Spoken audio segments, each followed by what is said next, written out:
Il est vrai que je regarde de temps en temps du côté de notre chef, un pâtissier, en train de malaxer, de mélanger, d'assembler ces éléments. Mais avant de revenir à ce que ça donne comme résultat, passons par nos invités DCM installés sur ce plateau en notre compagnie. Messieurs, bonjour. Je commencerai à échanger avec Monsieur Ndou Luisiano. Vous êtes chargé de communication de l'association Aquabaculture. Bonjour. Bonjour Mariam. Et avec vous, on parle d'un prix de littérature. Tout à fait. Eh bien, se tiendra le vendredi 9 novembre prochain la 7e édition du prix Ivoire pour la littérature africaine d'expression francophone. Ça sera sous le parrainage de son Excellence Soroki Bafori Guillaume, président de l'Assemblée nationale de Côte d'Ivoire, et sous la coprésidence des ministres de la Culture et de la Francophonie, M. Maurice Bandama, et du ministre de l'Éducation nationale, Mme Kandia Kamara. D'accord, il faut dire que cette édition, c'est la septième du genre et que le prix Ivoire, puisque c'est de lui qu'il s'agit, prix Ivoire pour la littérature africaine d'expression francophone, a plus pour habitude d'avoir des invités de marque dans le domaine du livre. Tout à fait. Et donc, pour cette édition, nous n'allons pas déroger à la règle qui fait qu'à chaque édition du prix Ivoire, nous convions sur les bords de la lagune Ébrié des sommités du monde littéraire africain. Comme ça, dans le sillage d'Henri Lopez, il y a eu Seydou Badian Kouyaté, il y a eu Aminata Sofal, il y a eu pas mal d'autres écrivains. Alain Mabonkou, justement, il y a 2 ans. Et donc, cette année, à l'occasion de la 7e édition, nous avons convié deux autres grands noms, notamment Amanda Devi, qui est vraiment une sommité de ce monde littéraire africain-là. Et elle sera accompagnée par Mutlong, qui est lui, qui est un jeune premier. C'est vrai qu'il y a sa toute première parution, mais c'est une première parution qui a été un coup de maître dans la mesure où, avec son livre intitulé Ceux qui sortent dans la nuit, eh bien Mutlong a obtenu le prix Amadou Kourouma. Mutlong est notre invité parce que justement, il y a un partenariat qui a été tissé entre les deux prix, entre le prix Ivoire qui est décerné à Abidjan et le prix Amadou Kourouma qui est décerné à Genève dans le cadre du Salon du Livre de Genève. Donc c'est ces 2 noms-là qui seront avec nous pour célébrer les belles lettres. Donc on va dire l'île Maurice et le Cameroun. Tout à fait. Invité pour l'édition 7e du prix Ivoire pour la littérature africaine d'expression francophone. Tout à fait. Habituellement, ce qui se fait, c'est que les livres sont présélectionnés. Oui. On a les finalistes. Tout à fait. Ils sont connus? Ils sont connus justement depuis le mois de juillet dernier. Eh bien, il s'agit d'une Marocaine, Nadia Adib, avec son roman Les Charmes de Kenza. Il s'agit également de l'Ivoirienne Atita Ino, avec son livre Le Grand Masque à Monti. Il s'agit également d'un autre Marocain, d'une Marocaine, Ba Trabelsi, avec son roman son livre Parlez-moi d'amour. Il y a un autre Ivoirien qui est en liste, Léandre Saïri, avec un titre assez fort, Le Troisième Sexe. On va voir ce que ça va donner. Et puis un Congolais. La production congolaise est assez fournie ces derniers temps et chaque fois ils sont dans notre shortlist. Donc le Congolais, c'est Kama Senior Kamanda, avec son livre L'insondable destin des hommes. Donc c'est parmi ces 5 ouvrages de très belle facture que nous allons découvrir qui sera le lauréat du prix Ivoire 2014. Le Maroc est très représenté, c'est peut-être lié au fait que l'année dernière, le Maroc était le pays Tout à fait, tout à fait. Ils étaient là avec une très forte délégation et donc ils ont compris que le prix Ivoire était une aventure sérieuse, une très belle tribune pour faire la promotion des ouvrages édités sur le continent africain.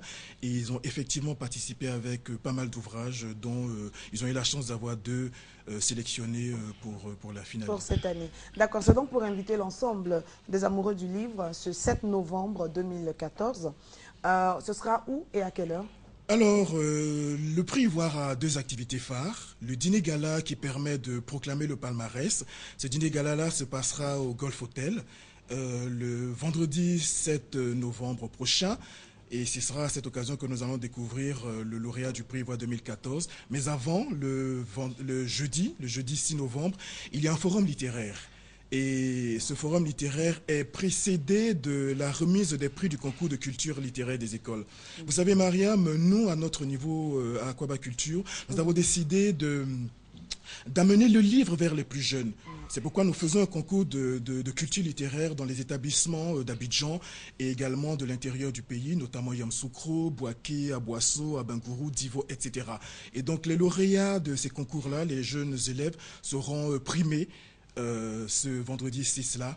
Et ensuite, ils vont pouvoir échanger avec nos invités d'honneur, Amanda Davy et Mute Long. Donc c'est vraiment une très belle fête du livre et nous y convions tout le monde. D'accord. Alors on va donner les contacts pour terminer. Alors, vous pouvez nous joindre au 07 05 74 05, au 07 90 2 x 52. Je rappelle rapidement que les tickets seront mis en vente. Vous pouvez nous joindre à ces numéros pour avoir des tickets.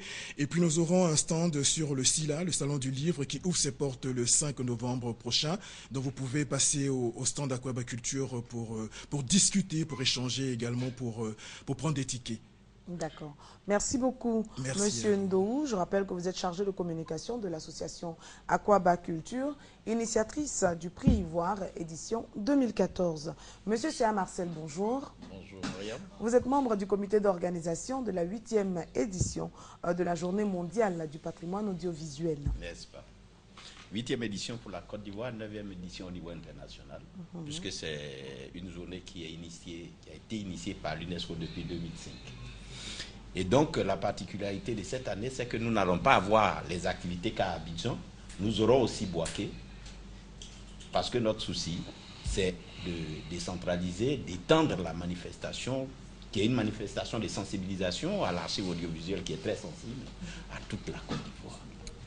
Donc, du 27 au 29 octobre 2014, la commémoration va se passer pour Abidjan à la Bibliothèque nationale et pour Bouaké au Centre culturel Zakaka. D'accord. Voilà, d'accord. Et c'est prévu du 27 au 29 octobre.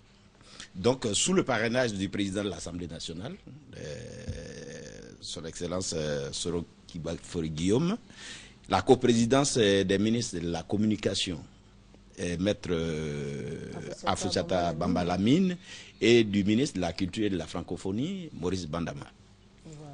Donc, du 27 au 29, l'on va parler de patrimoine audiovisuel. Surtout le thème, qui est l'archive audiovisuelle face au passage au numérique. Oui. Vous savez que pour tous les professionnels de l'audiovisuel, 2015 sera une année charnière. Puisque le deadline, c'est 15 juin 2015, où nous allons passer au tout numérique. Alors, les professionnels s'interrogent à partir de ce moment. Est-ce que nous sommes prêts ? Du point de vue juridique, l'environnement technique, l'environnement technologique, et du point de vue du personnel, est-ce que nous avons les outils pour aller à cette mondialisation du numérique? Est-ce que la libéralisation va nous permettre de gérer notre mémoire collective, ou alors ce serait le libertinage audiovisuel? La question est posée, ouais. Et la réponse sera donc à Abidjan et à Bouaké du 27 au 29 lors de la célébration de la commémoration de la Journée mondiale du patrimoine audiovisuel. Des contacts pour les personnes qui souhaitent en savoir un peu plus. Oui, à Abidjan c'est le 07 85 71 81. Oui. Pour Bouaké c'est 07 07 08 60. Alors, ne vous méprenez pas, le premier numéro, c'est donc pour Abidjan, oui. 07 85 71 81. Et si vous êtes à Bouaké, composez plutôt le 07 07 08 60. Monsieur Céa Marcel, merci beaucoup. Merci à vous. Excellente célébration à vous. Et vous serez avec nous, hein, parce que c'est le ministère de la Communication. Tout à fait, nous sommes tous concernés. Ben voilà. Un mot de santé avant de terminer. Docteur Zegbe Nguessan, bonjour. Bonjour Maria. Comment allez-vous? Très bien. Très bien. Avec vous, nous parlons donc de pharmacopée africaine améliorée. Et aujourd'hui, vous avez décidé de nous instruire sur la question de la place des infections sexuellement transmissibles dans l'infertilité du couple. Oui. On parle de la fertilité, c'est le nombre d'enfants enregistrés par rapport au nombre de rapports sexuels. Par exemple, un couple se forme en janvier. Le 1er janvier, ils se sont mariés. Avant le 1er juin, il y a une grossesse. Ça, c'est un couple vraiment fécond, très fécond. Ça n'intéresse que 5% des couples. La plupart vont dépasser 6 mois et vont aller vers 7 mois et même 1 an. C'est lorsqu'ils dépassent 1 an qu'ils commencent à s'inquiéter et à venir consulter.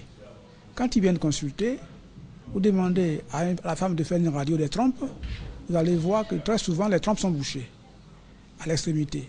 Ça veut dire que les franges tubaires sont fermées, sont touchées, et ça c'est dû à un germe qu'on appelle le Chlamydia trachomatis. Parfois, la grossesse va se former, mais ça se termine par une grossesse extra-utérine. Ça veut dire que l'œuf s'est formé, mais il devait migrer jusqu'au fond de l'utérus pour s'installer, pour se fixer. Malheureusement, ce même chlamydia a détruit les cils vibratiles qui permettent de pousser l'œuf vers la cavité utérine. Donc l'œuf est resté au niveau de la trompe, s'est développé là et a détruit la trompe. La femme saigne dans le ventre, c'est ça qu'on appelle grossesse extra-utérine. Et ce germe vient chez la femme sans bruit. Elle ne sent pratiquement rien, des douleurs vagues au bas-ventre, des petites pertes qui passent inaperçues, puisque la femme a souvent des problèmes de bas-ventre, problèmes de douleur. Je ne sais pas pourquoi, mais Dieu a associé la douleur à la femme. Oui. C'est une association douloureuse. Douloureuse. Chez elle, la douleur et la joie sont toujours associés. C'est bizarre, mais c'est Dieu qui l'a voulu ainsi. D'accord. Bon, alors, ce qui va nous rassurer, c'est que vous avez une solution. Il y a une solution, mais il y a aussi l'homme, parce que des fois, si vous demandez à l'homme de faire un spermogramme, vous allez trouver, on va vous dire acinospermie, ça veut dire qu'il a des spermatozoïdes, mais qui ne bougent pas. Parce que, simplement, il y a un microbe qui s'appelle aussi le chlamydia trachomatis qui empêche les mouvements. Dès qu'il est là, il y a des globules blancs qui vont entrer dans le sperme et ils vont provoquer ce qu'on appelle le stress oxydant. Et le chlamydia est très difficile à traiter. Souvent, il faut un antibiotique, même deux. Des fois, même avec deux, il ne part pas. Et il faut associer aussi les plantes. Donc là, nous avons des plantes qui, associées au traitement classique, donnent des résultats. C'est en cela qu'il faut traiter rapidement toute infection transmissible. Sinon, on aboutit fatalement à une baisse de la fertilité, aussi bien chez la femme que chez l'homme. Oui. D'accord. C'est une information qui est bonne à enregistrer. Judith, qui réalise l'émission, va nous aider à avoir les contacts du docteur Zegbé pour toutes les personnes qui sont soumises à cette difficulté, qui rencontrent ce problème dans leur vie de couple. Les numéros sont exacts, docteur Zegbé. On a dit 22 47 48 51 ou encore le 05 96 00 26. Pour la situation géographique du cabinet, on va dire que c'est entre Bonoumin et Atoban. Oui. Il faut juste appeler et vous aurez quelqu'un qui viendra vous chercher pour vous permettre d'accéder au cabinet. On conclut? C'est ça la conclusion. Il faut traiter efficacement toute infection sexuellement transmissible. Il ne faut pas traîner avec. C'est très dangereux pour la fécondité. On ne fait pas attention tout de suite, mais après, ça peut être compliqué. Je rappelle donc que c'est Judith Assoumou Mélès qui réalise cette émission. Et regardez ce qu'elle va faire.